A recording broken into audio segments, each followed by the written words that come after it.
autonomous operation, and that's really the fantastic thing. The drones are flying, let's say they're controlled by the system. They know exactly to each centimeter where they're located to. So it's also that we don't have to read barcodes and the position of a rack, but of course the drone knows where it is, and then by scanning the barcodes or taking the picture, we can compare that with the information we have in our systems.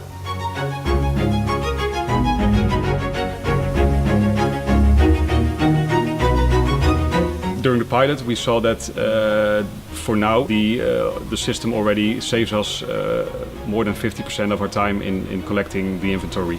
When the system will be up and running in full, I would expect that we would save 80% in counting our full pallet inventory in total. Fantastic. It's a great team. Not only great product, it's a great team, and it is great openness and motivation. Everyone was really impressed. Again, not only about the product, but also about the team and what we could do together.